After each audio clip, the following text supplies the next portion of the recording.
All right. It is Bob of Bob Saget's Here for You. That's right. I'm Bob in the Bob Saget's Here for You title. Um, as you do these podcasts, you store them sometimes and you do them a couple weeks ahead of time. Well, I got excited to call people. So I recorded a bunch of episodes because I really wanted to talk to people because of the pain they've been going through, because of the quarantine, and because of sick people in their lives, and because of all the dissension in the world and the hatred in the media, then hatred in politics and hatred in religion, and just wanted to bring people together somehow and entertain them. And that's where the title came from accidentally. It really came out because the world was already feeling like it was crumbling before I started the podcast, and that's how the title came out. And then the quarantine hit 1 week after I started the first episode. So the episode you're about to hear was recorded before the death of George Floyd. So the conversations aren't what they would be if they were today. But I do want to talk about humanity and equality and and honesty and truth. And so those are the things that are evergreen. And this is just a couple weeks old. That's how quickly everything turned. So here's an episode of me calling people, which I love to do. Here it is. Here's Bob Saget's Calling People. I'm talking in fourth person.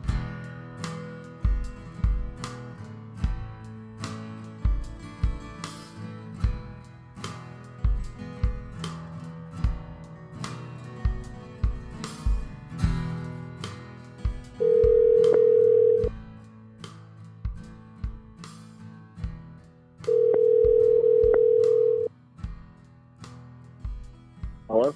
Jim, Bob Saget, how are you, sir? Hey, Jeff, message you might call me. Oh, that's cool. So Jeff from Twitter said that I might call you. So that's the connection here. Are you doing all right? Yeah, I'm doing okay. I missed you the first time. I was sleeping and my wife took my phone and shut it off, or shut it on silent. But it's important to get sleep. I mean, I know that, and I know you got quite a story from what my notes say here. Yeah, So now you are one of our fine servicemen. Is that correct? yeah, And everything. I know that you've had some hardships. Are you cool to discuss it with me? Are you okay to talk about it? oh yeah, of course. Your friend said that you had a pacemaker put in. Are you doing all right? Yeah, yeah, actually just yesterday. So it was a kind of shock because I'm pretty young for that. but Yeah. You're but yeah, I'm how doing old a well. man are you, Jim? I'm only 37, Oh so my God. Is there hard stuff in your family? Because there is in mine. now, So now, you had it put in yesterday? yeah, So I'm part of your recovery. yeah. I've only been home for about 5 hours, so yeah. Oh my God. So I'm honored that you wanted to talk to me. So I'm here to just cheer you on. I'm so sorry that you had that put in, but it's safe now and you're feeling better? Oh yeah, I feel better already. What happens? It's just the heart doesn't have the regular beats, right? Because the blood's not pumping properly. So Yeah, this something just like that. right. I never understood it. I've had nothing but relatives that had them put in and lived forever with them. Um, Yeah. what is it, like the size of a battery or something? I think it's a little bigger than that, but not what they say. They say like the size of a large wristwatch. You have a watch in your chest? Something about that size, I guess, is what they're telling me. Yeah. I So didn't I didn't see it. I was passed out before they started going to work. So, right. and which is a good thing. Yeah, absolutely. Absolutely. And you just lost breath and thought did you think you were having a heart attack or something? No, no. I was kind of fatigued and some busy for a couple of years, and I never really took it very seriously. And then I guess they did the right test and found out they needed to do this pretty quick. So it was, Well, I guess, 5 days from diagnosis to surgery. So my God. Well, pretty quick. congratulations. Yeah. And I wish you a very healthy recovery. That's amazing. Um, No, thank you. do you think I'm an important part of your recovery now? You know, I So I know you've been talking off and on to Jeff, and he's been my buddy for 14 years now. And I was laughing. He was like, "Hey, I reached out. You get a call. Please answer the phone this afternoon because I know you've been talking to him for a couple months now, and he's a great guy. And I know that he is like probably one of the biggest wild card people in my life. And when Jeff says, "Hey, something's happening," I never know what it's going to be. But yeah, I definitely appreciate it. It was something to look forward to. Well, I'm honored. And Jeff, so the listeners know, I don't often answer a lot of things on Twitter because it's a lot of stuff. I don't see it. You go through your day. I try to do other stuff, try to be a good husband, make her happy takes about 6 hours. And, yeah. Are you a married man? I am. Yeah. And you guys are quarantined together right now? Yeah. The whole family. Yep. Oh, how many people are in there? I have 3 boys, so yeah, we're all stuck together here. Oh man, and they're not doing anything near your chest right now, right? They're not. Daddy's home, and they're No, not. yeah, I'm quarantined from the quarantine, so nobody hits me. Yeah, yep. Yeah, you've got to be extremely careful because you got to take care of them their whole lives, even though they become independent. It's a good thing. Yeah. They need their dad. So Jeff is this guy, for the listeners, that is such a good man. I don't know him. And that's how this podcast even came about. It's just I have a connection with people, and I have it when I do stand-up. So I wanted to do this podcast before my tour got canceled because of the world. And I just know I have a connection because people feel like they know me or whatever. I played Danny Tanner, and now we're all cleaning like idiots because we all became him.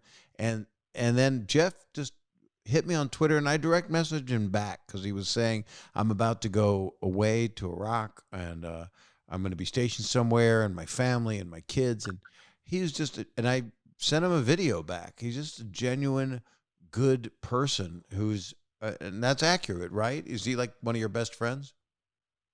Oh yeah, definitely. He's just, where is he now? Where is he located now? Is he still back in the States? Yeah, I'm not. Yeah, I don't say exactly where he's at, but he's out and about doing things. Yeah, right.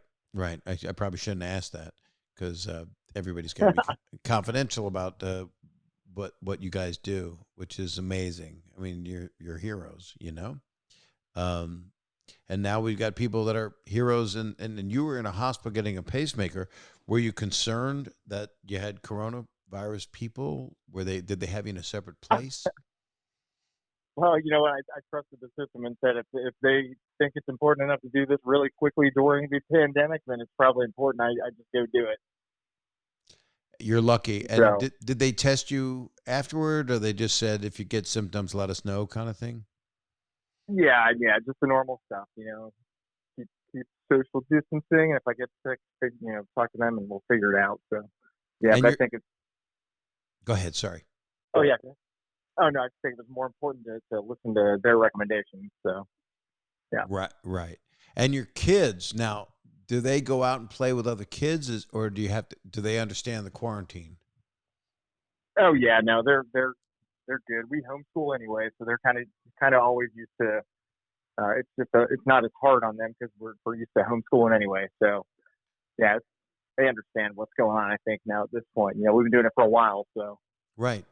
Some people's lives, oddly enough, haven't changed that much, except they can't go to the market as carefully, or some people can afford to order in. Some people can't. Some people have deliveries of food. Some people go to the market and get the food, and then you go there. And toilet paper has been my biggest issue because I'm using typing paper at this point. I mean, I don't know. I can't find it. People in where I live, they just get it all. They just take it all away. So I don't know. And you can't recycle that stuff because it's stinks. But so did you have a question or something or a topic you wanted to discuss with me? No, not particularly. Because you didn't make the call. Yeah, because it was Jeff that did. No. Right. At first, it said Jeff from Twitter, and I was thinking, what is he, like, run Twitter? I didn't know what he meant. Jeez, I don't know. Yeah. So So what are you going to do? Does dinner get cooked and you kind of amble your way in? This is day one of recovery, right? Yeah. Like I said, it's not a major thing. It's just surprising because of my age. But from what I hear, I'll be back to doing everything I was doing in 4 to 6 weeks. So, yep, just gotta be careful for a couple weeks, and I'll be good to go.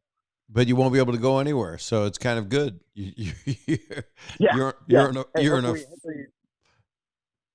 hopefully my recovery will coincide with us being able to move around again. So right. That's the plan, I guess.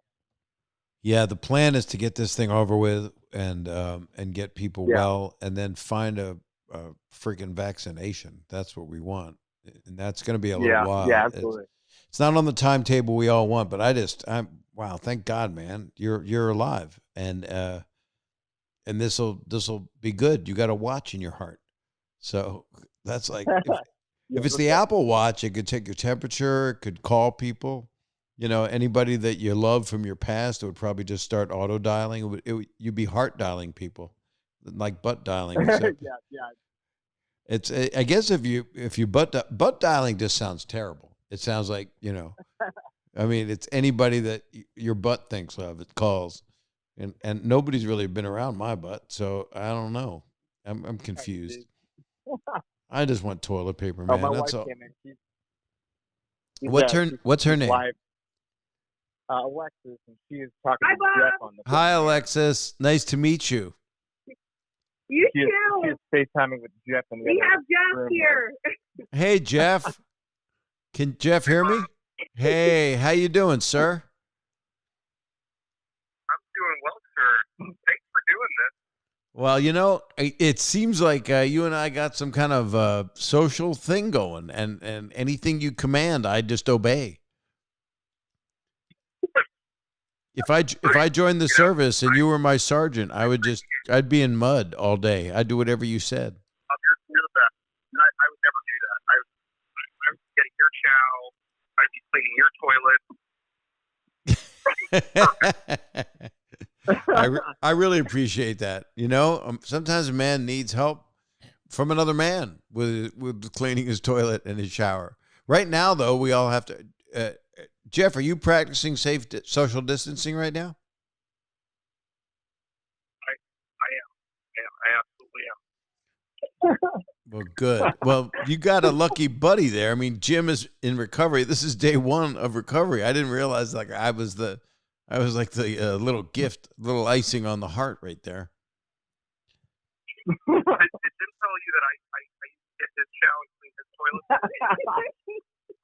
Yeah, if you're willing to do all these toilets, I mean, you're a hell of a friend. I mean, now, Jim, have you had regular bathroom times yet? Are you back to normal?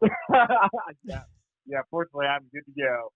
Oh, that's wonderful. And how old are the kids? How old are these little guys you guys have to deal with right now? Oh, they're 6, 9, and 12. So. Oh, that's adorable. Are they helping out, or are they little critters that are giving you some difficulty here and there? Yeah, they're upset I'm throwing off the daily rhythm, but they'll be all right. He can't power bomb them. Yeah, I can no wrestling moves right now, so that's got everybody down. Right. So they're getting a break, but when you come back, it's going to be strong. They're not going to know what's going on. Oh yeah, they're going to be in trouble. Oh, they're going to get sideswiped. They're not going to see it coming.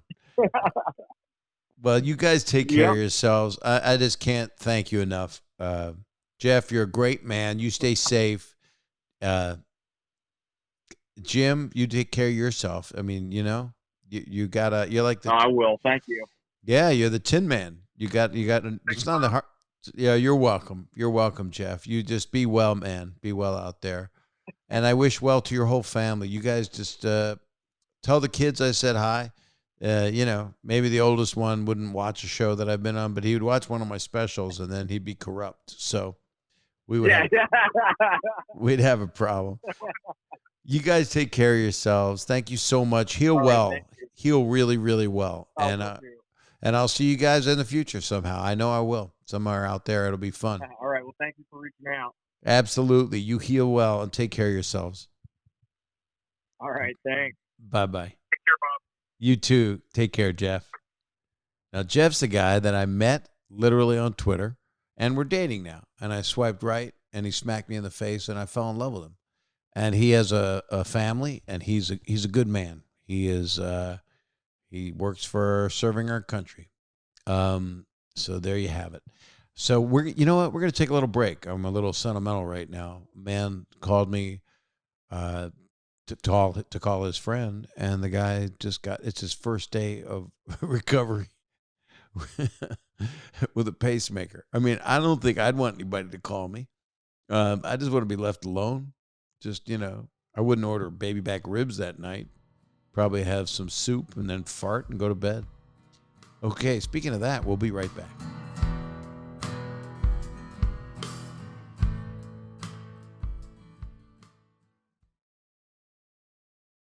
Okay, we're back, and this is I have no idea what I'm getting into now. I'm calling somebody, and these are people that wanted me to call them. So this is not like I'm doing anything weird. It's not crank yankers.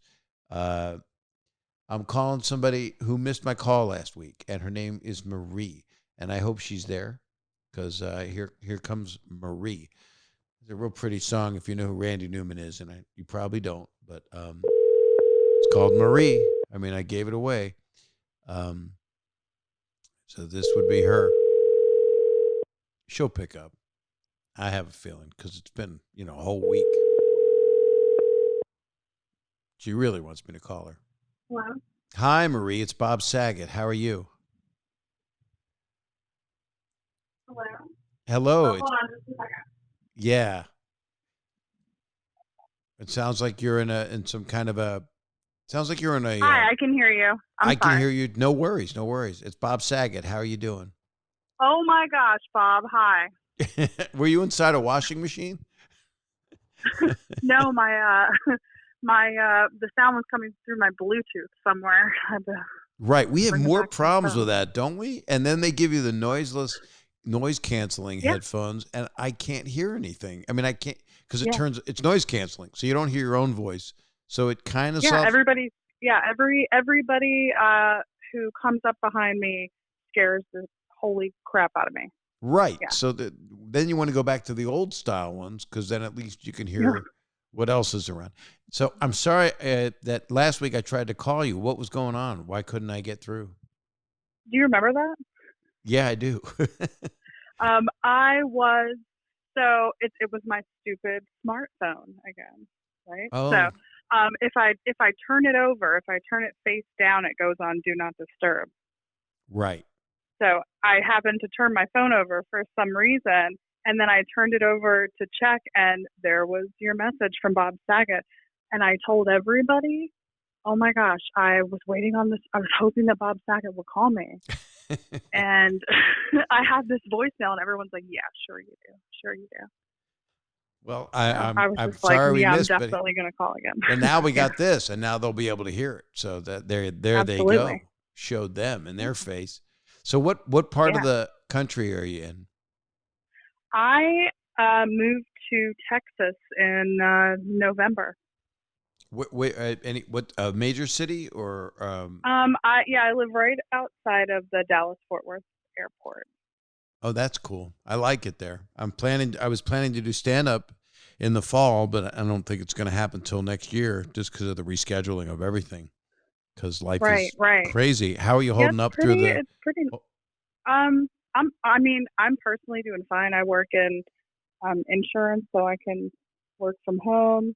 And my kid is almost a teenager, so she does her little, schooling online and everything. And we're holding up pretty well here. It would be nice to go to the movies every now and then.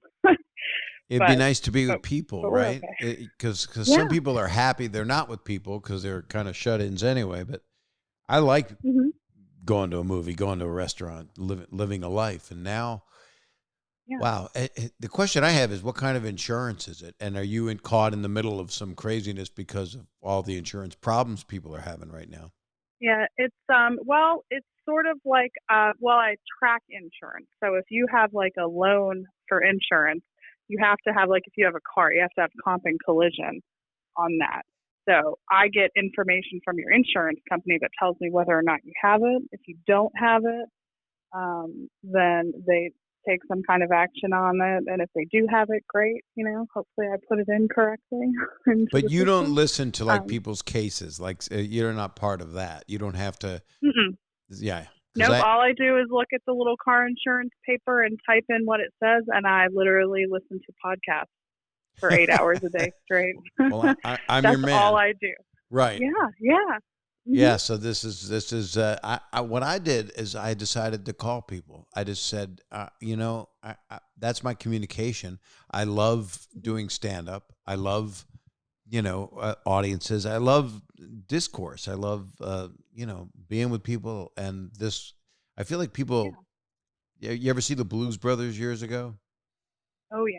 Yeah. They knocked, John Belushi and Dan Aykroyd knocked on the door and said, "We're on a mission from God." And that was to bring the blues to every city. And then they would do their amazing music. I feel like I'm doing something just to, I don't know, if people are calling, they want me to call them. So it's a nice feeling to make people feel good.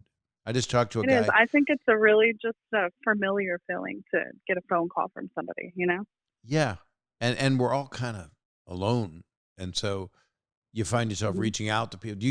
Are you more social with certain people now than you were before? Are you catching up with people, family, friends?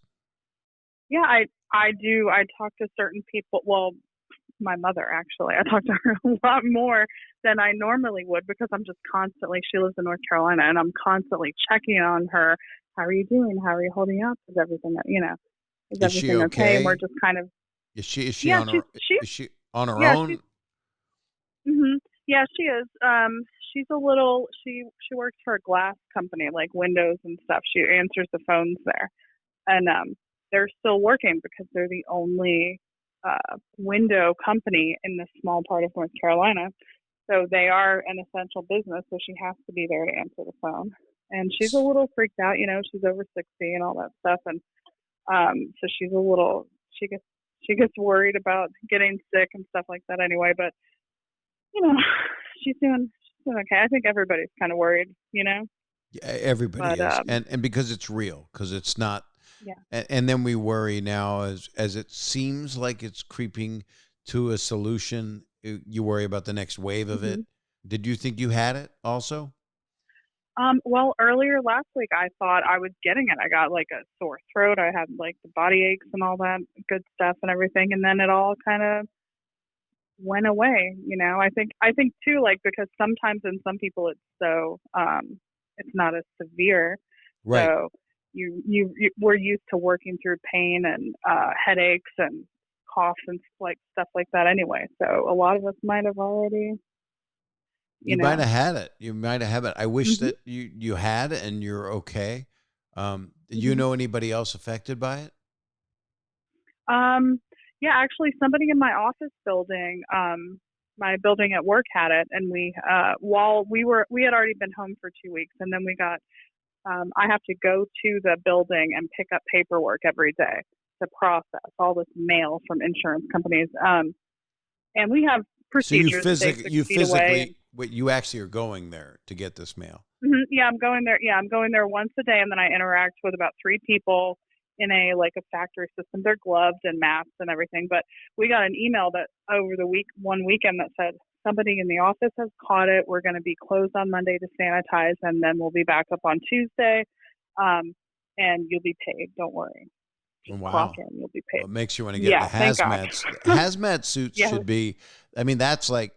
I don't understand why Amazon didn't just make hazmat suits, like cheap versions of them.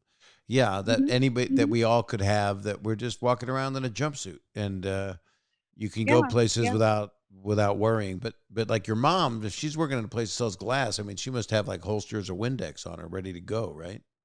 Oh yeah, she's got everything. They're not letting people in anymore, but she has like the people who like go out and put people's windows in and put their glass showers in and stuff like that. They're still going into people's homes and coming back in through the office. So is that when things break, or are they allowing construction to go on? Both.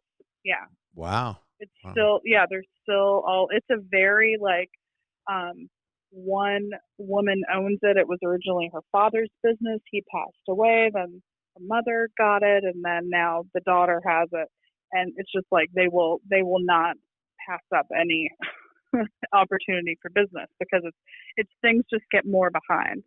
Yeah, and people that can make So, money want to make mhm. money if they can. And an essential business Yeah. is scarier, but at least they're able to make their money and Oh yeah, pay absolutely. for I their mean, like, life. you know, she's glad. Yeah, I mean, my mom is obviously grateful that she has a job and everything like that. But you know, it would be nice if she wasn't risking her health. You Well, I know. mean, but you love her, So, right? So you do oh care. yeah. I mean, Hmm. some Yeah, I people check I've on her all talked the to, time. they're not crazy about their moms. They're like, oh, you know, whatever happens, happens.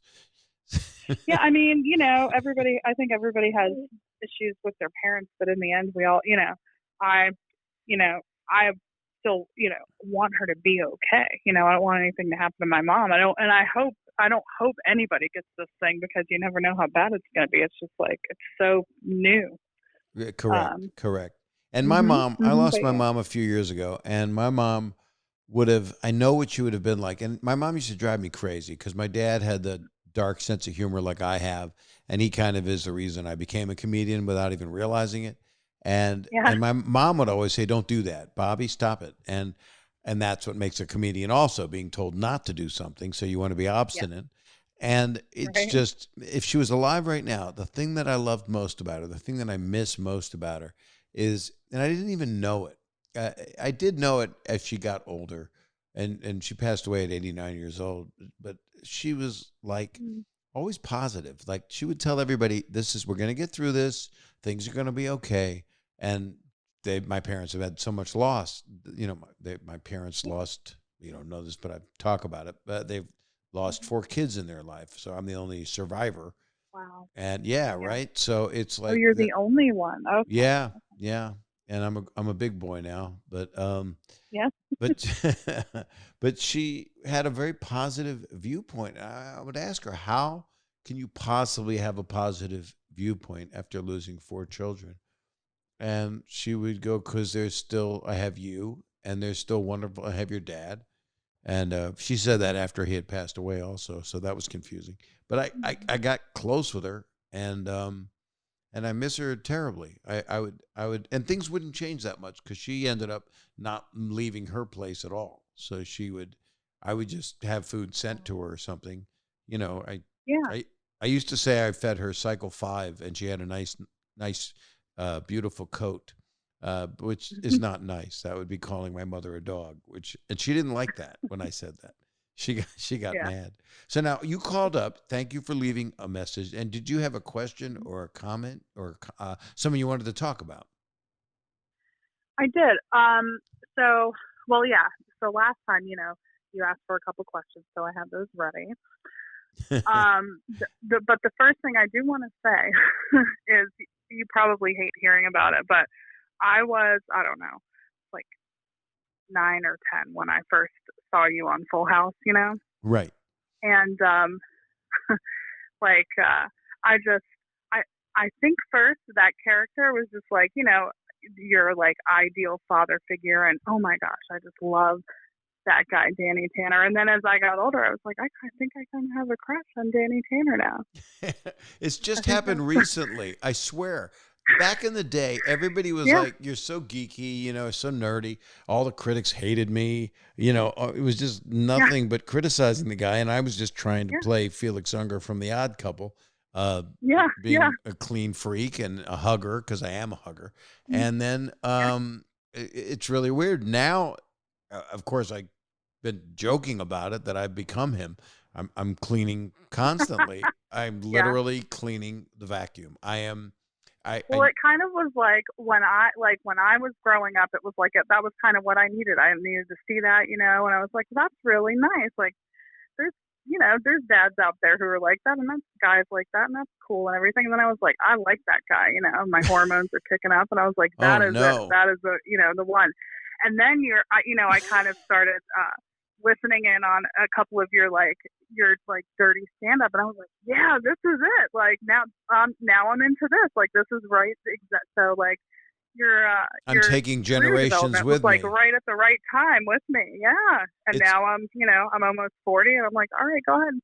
You can act like an old man now, Bob. It's okay. That's so sweet. I can't. I'm 63. I don't feel it. I have friends in their 90s, which is weird, and they're all unusually healthy. Really? Yeah, and they're like, "Oh, Bob, you're a baby," and they smack me on the face and they punch me really hard.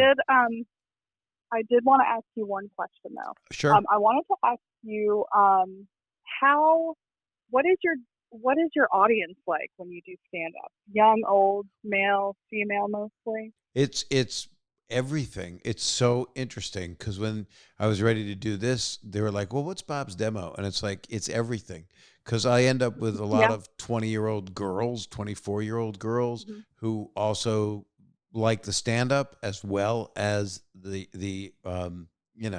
I was their dad, as a kid, they watched reruns.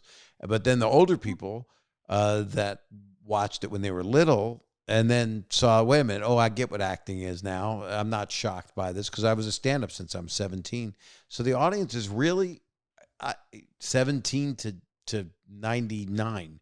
Like, people will bring their parents, their grandparents. And I have a new hour, which is a new special that I'll be doing, but I can't do it because this is not the time, where no one can be in a even if I find out and they test me and say, hey, you're clear, you had it already.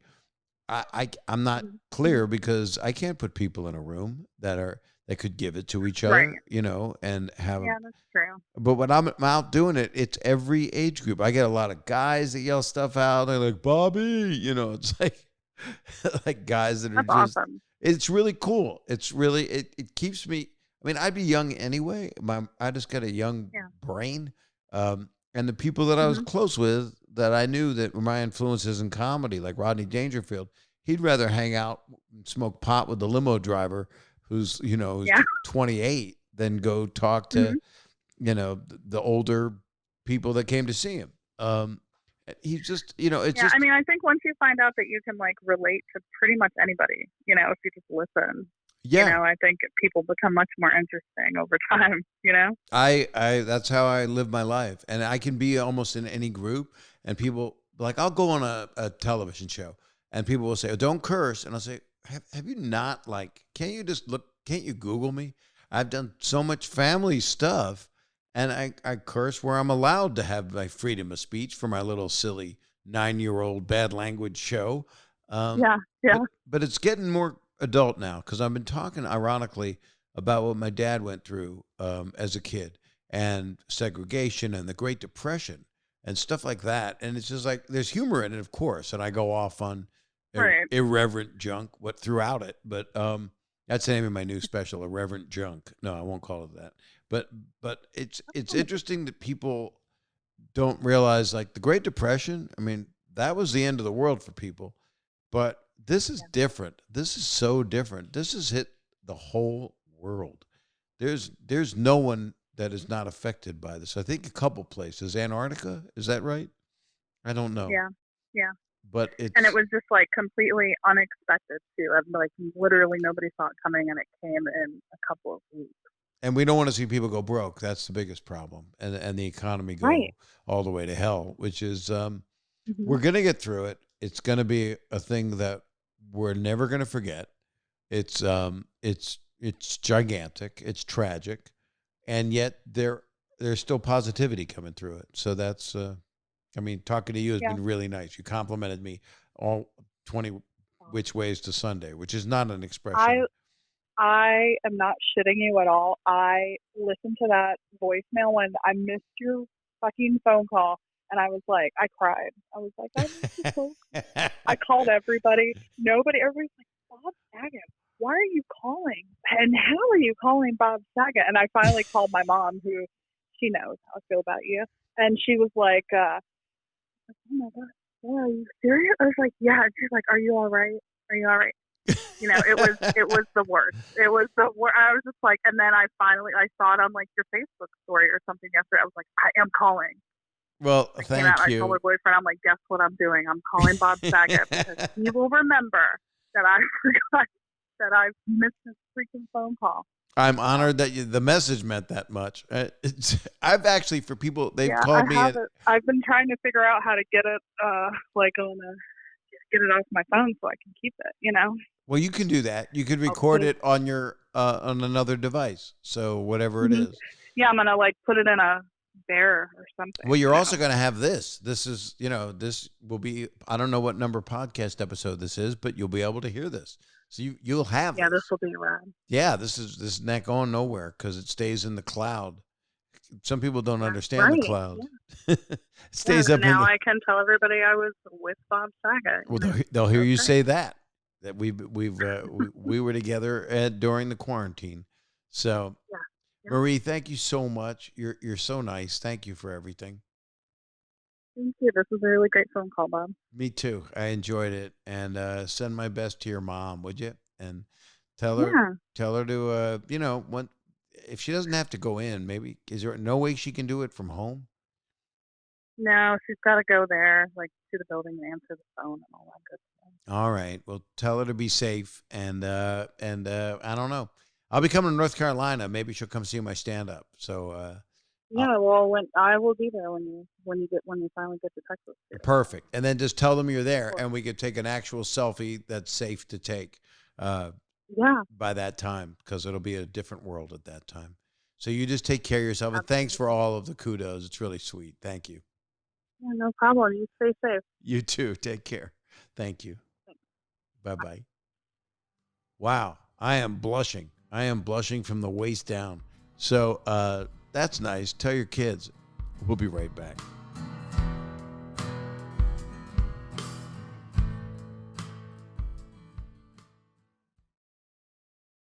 That was really goofy. I signed off going, tell your kids, we'll be right back. That just sounded like some goober from Gooberville. Gooberville? That'd be, yeah, never mind. I'll bring up references no one will get. And I don't want to do that. I want to call Brandon. I want to call Brandon because Brandon's got stuff to say. I just have this feeling. So, boy, I love doing this. I hope it's not boring. I love doing it. Hello? Hey, Brandon, Bob Saget here. How's it going? I was hoping you would call. This is wonderful. How are you today, Bob? I'm very good. Thank you. Thank you for leaving a message. And I'm so glad you picked up. You did it really professionally, like right away. That's a big bonus. Well, I want to be in the business, so you have to learn to be professional, right? Right. So Brandon, what Yeah. part of the world are you in right now? Kansas City, Overland Park, Kansas. Oh, I love it there. You're Kansas City, Kansas, not Missouri? Well, I'm in Overland Park, Kansas, but it's a suburb of the whole Kansas City metro area. I know it well. I always come there and play. I've played many different places there. I've played the Midlands. I've played the Improv over the years. I've played, there's a casino. I can't remember it. Yeah, probably like Harrah's or Ameristar or something. Both of them, yeah. And I just love it there. And Johnny Dare is a friend of mine. So it's like, I love Jack Stack's barbecue. Yeah, it's pretty good. My favorite. Have you had Joe's? That's my favorite. That's the gas. Is that the gas station one?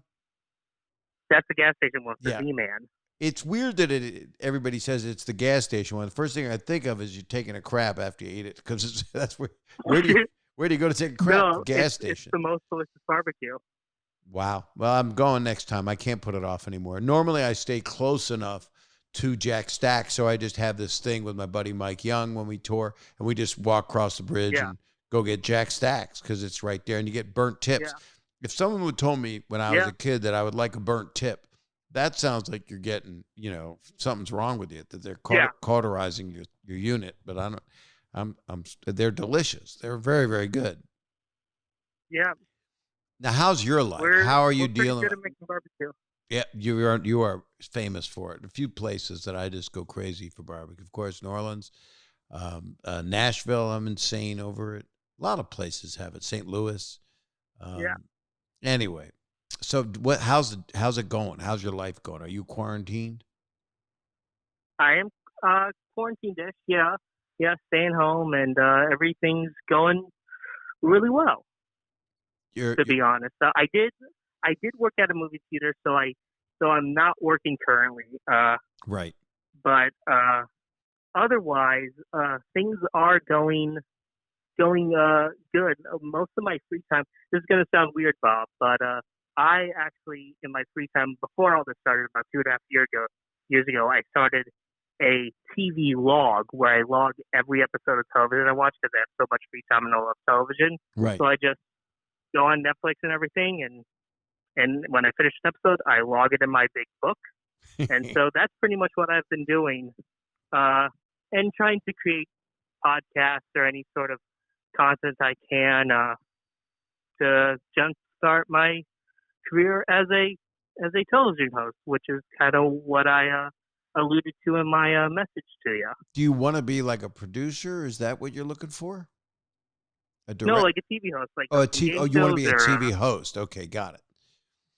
So you want to actually be a person on camera. And so have you been doing it on your social media? Have you been doing it on Facebook, Instagram, any of that stuff?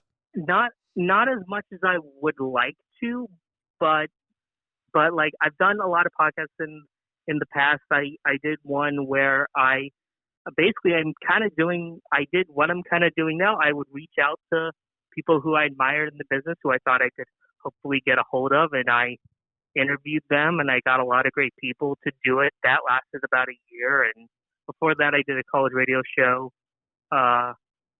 where I got some people as well, and then after the radio show ended, I got those people and said, hey, can you do my podcast? And so that's all I got to do for the podcast.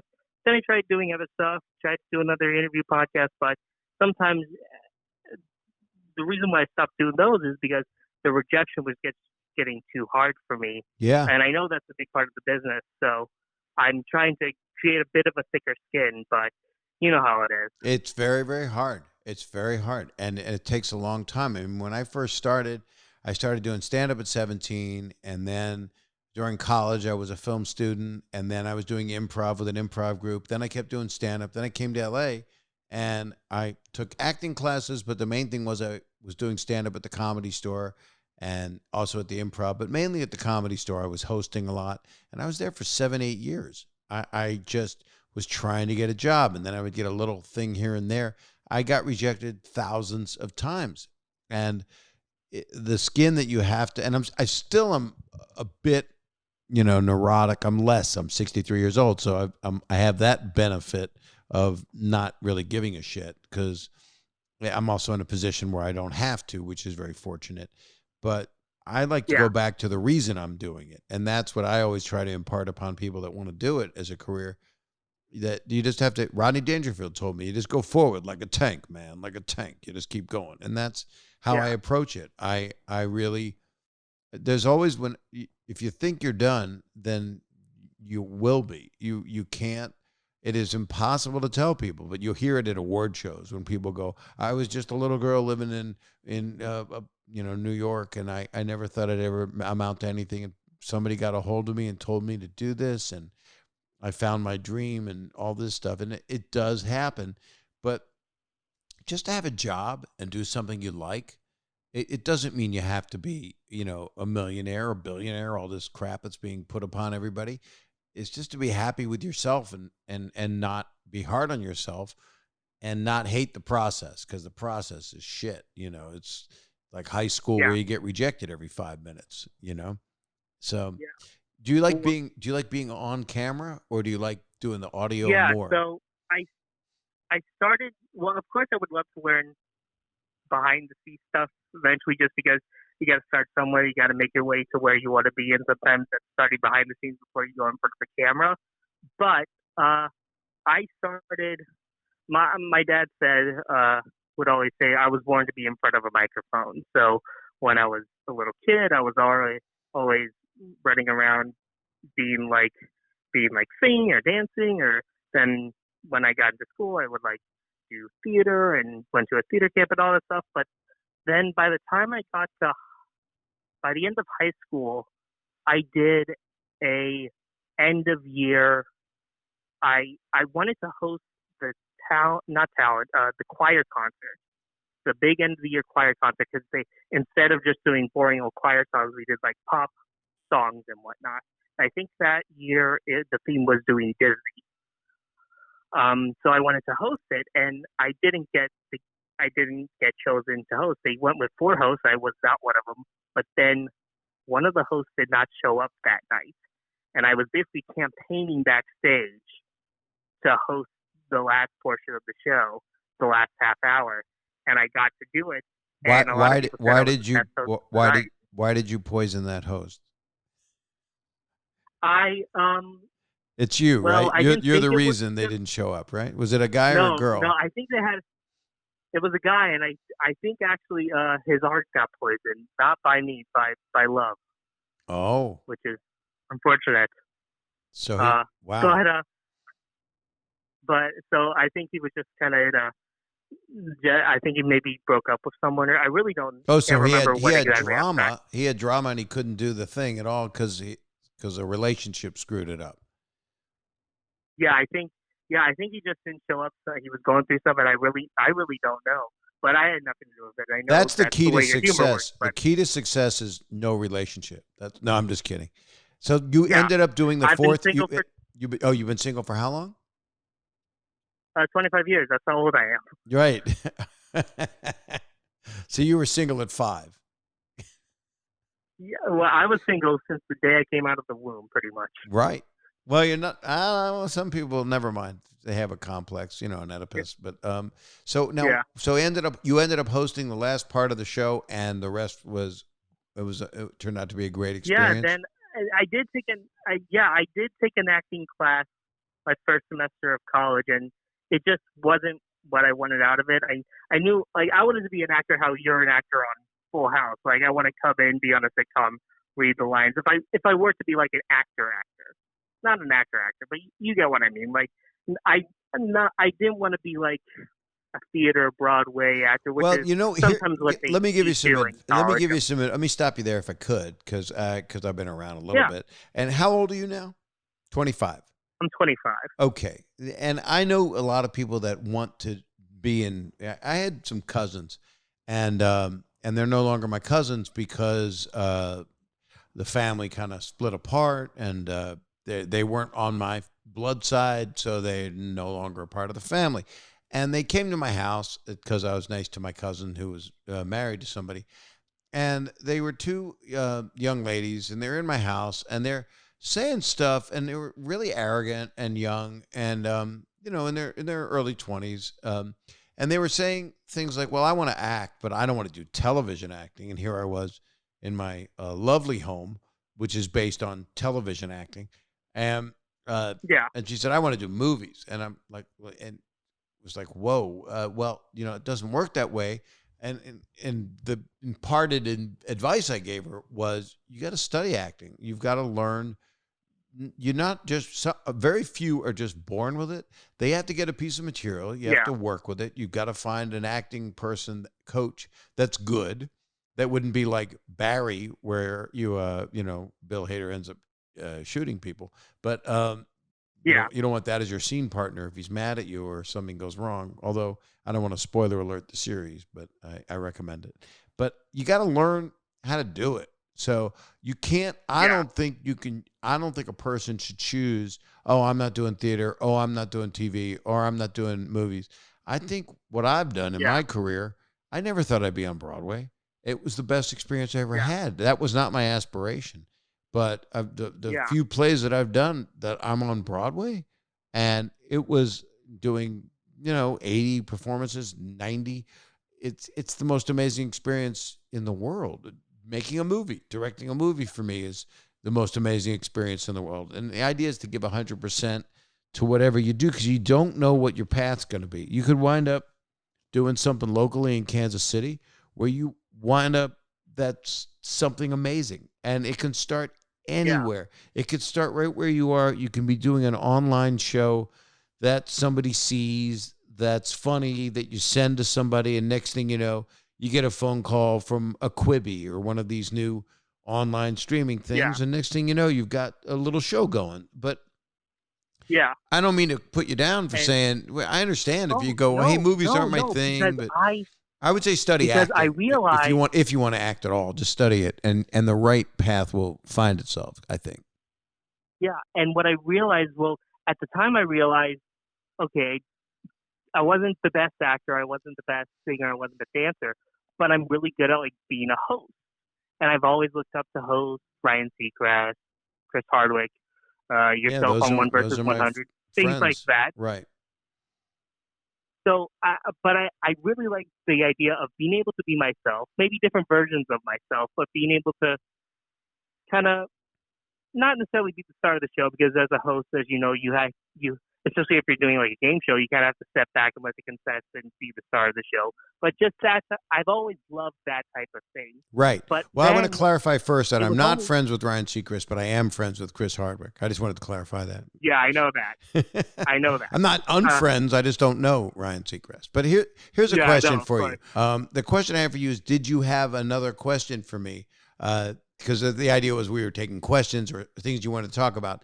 Was it kind of, how do I go about it? Was that kind of the question? It was partly that, but also, how was your experience hosting shows? Like, what have you learned about being a host as opposed to doing other things in your career that maybe you could use that to impart on me, who wants to maybe focus more on hosting than the other stuff, but still kind of use all of the others. You know what I'm trying to say? Yeah, I got it. I got the answer. So what happened with me is I was kind of a natural host. I mean, when I was 7, I'd be be sitting on the pot, and I'd be dropping one. And I would hold up a box of Kleenex tissues, and I would do a commercial to the hamper. I literally would do that because I guess I wanted to be on TV. I didn't know my schoolwork, but I memorized commercials. So I was typically, that's what a lot of us are like, you know? No, I'm just saying. One time I said during reading, they said, okay, you have to do reading logs or whatever, and I said, do the credits on the television show count? Well, see, you've got a natural ability. I mean, you want to do it. So there's different ways to do it. You could go to the local news station and ask if you can do some, weathermen turn into people. I'll give you 2 words. David Letterman, and that's a funny thing. That was in a movie. There was an Albert Brooks movie. Albert Brooks is one of the funniest people that ever lived. And he did a movie called Modern Romance.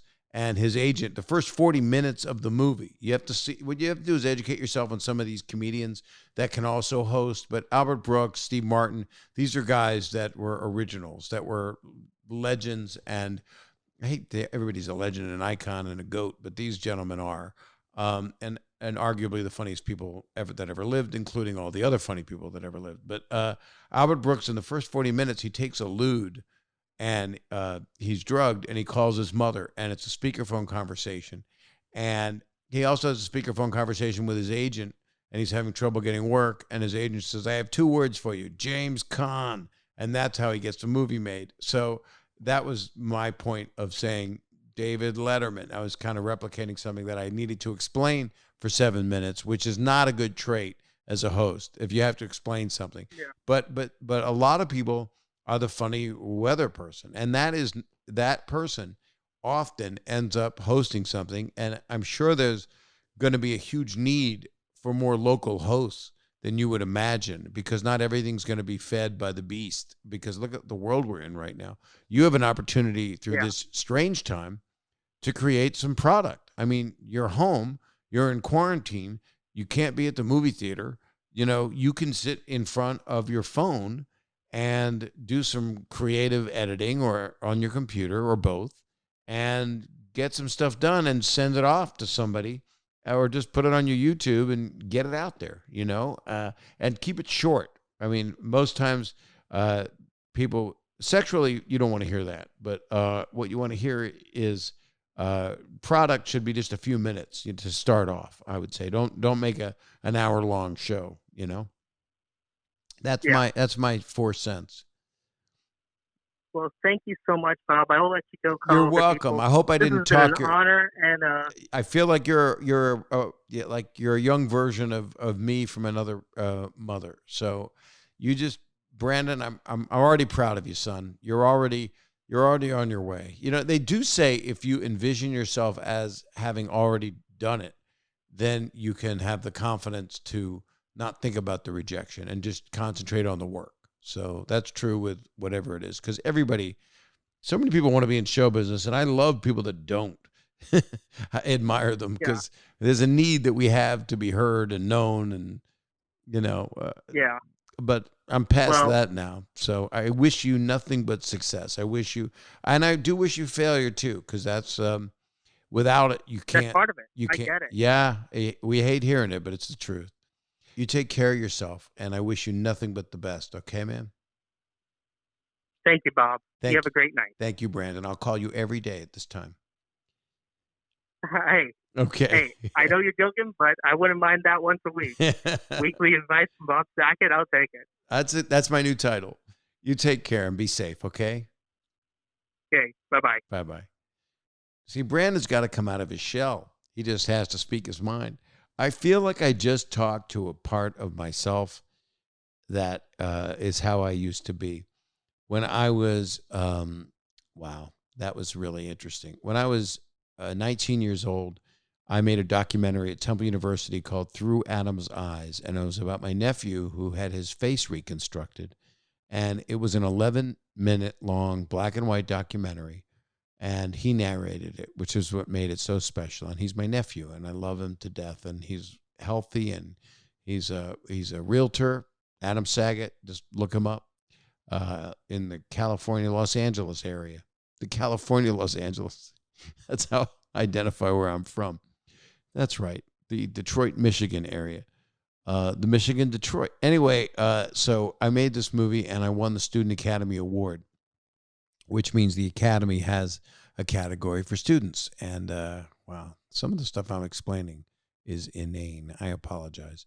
So they flew me to LA. I won the student Oscar with 9 other people, 10 other people, this merit award for my documentary. And I met a lot of really cool people. I met Howard Koch, who was running Paramount, and I met Steven Spielberg, and he wanted to see my next film. And my next film was just garbage, just self-indulgent garbage called A Filmmaker's Film. And I was 20 making a thing called A Filmmaker's Film. And someone from the American Film Institute, the AFI, contacted me and said, please do not show this, because I wanted to get a grant for another movie.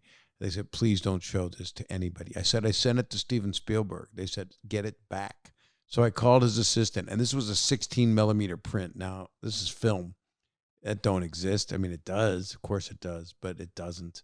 Not to this level. And I got it back, and it had Sister Sledge in it. And I shot it in Philly, and it was the most self-indulgent piece of crap ever made. It was a half hour long, and I only got a B on it because I had a great professor that told me it wasn't done, and it wasn't good. He gave me a B because I was the only student that made a film that year that optically got printed, which means I took it to New York and went to a film lab, and you can get high off that stuff, off of film stock. It's great. Anyway, the point of it was I went on some local Philly show, local news. It was UHF, which is not, we didn't have cable. Okay, I'm 1 billion years old, right? I'm pre-Metazoic. So I'm being interviewed about Through Adam's Eyes. Just won the student Oscar. I'm sitting there. All right. This is what Brandon made me think of. And Brandon, if you're listening, this is not a slam at you. I'm saying I was where you're at. But I was younger. I had on a plaid suit. I was wearing a red plaid suit. I looked like somebody that went for a casting call for Goodfellas and was told to go home. And I had a comb over, and I had photo gray glasses, which means they would get dark, but they were like a welding helmet. And it looked like if I took them off, my hair would come with it. I was a Muppet. And I had a big wide tie, gigantic tie, and huge collared shirt. And that was the look back then in 1978. And I was on this show, and I had a mustache. I grew a mustache, and I have the tape somewhere. I don't want to look at it. I don't think I can. It's on some tape I can't even do. But it's just me. I don't have the recorder, I don't think, because why would I? And it's just embarrassing what I came from. I can't believe it. I can't believe that. And then, I don't know. As you go through different stages, not everybody loves your work, but I love doing my work. And Brandon made me just think about what I was like when I was young. And there's a lot more opportunity out there for all of you. And if you're in your early 20s, early 30s, it doesn't really matter. Everybody puts an age on everything. I haven't made it yet. I'm 33. I haven't made it. It's like, what the fuck are you talking about? I mean, I know people. Rodney Dangerfield didn't get a movie until he was 58 years old, and he was in Caddyshack. So there's no time for it. It's when it's right. And you just got to do it because you want to do it, not because you want to be rich and famous, which I guess it's okay to have it. It's, of course, it's better to have money than not. I mean, that's a no-brainer. It's really hard not to have money. I had no money. I moved out to LA and I had nothing. I just lived in a single apartment. And then I moved to another apartment in Hollywood, and both places had gunshots every night, and that's life. But so money makes it better, but it's really about doing something good and not being some negative, a lot of snarky little bastards out there doing stuff that's just like, oh yeah, right, you're doing a podcast. I don't know. We all can do that. It's really easy to go negative, and it takes a little more effort to go positive. So here's wishing you guys a really positive rest of your day, rest of your night. I hope you sleep well. Sleep's been an issue for a lot of people. It is for me, I know. I just chloroform myself, put a rag in my mouth, set it on fire. No, don't do that. Kids, don't replicate this. I'm just talking silly. All right. I don't know what audience I'm talking to. There's 19 ages listening. So that's all there are. You guys take it easy. I will be talking to you next time. And just look up in the thing and do what you can. Rate, review, and subscribe. And then call that number and leave messages and phone numbers or what you want to talk about. And I'll give you a holler, and just look at Twitter and Instagram, find out when I'll be calling people. And I've got a lot of great guests coming up, a lot of friends of mine that you guys know. And so just be well, and I will talk to you in the next episode of Bob Saget's Here for You. That was well done. I went to a Berlitz course to do that. Bye-bye.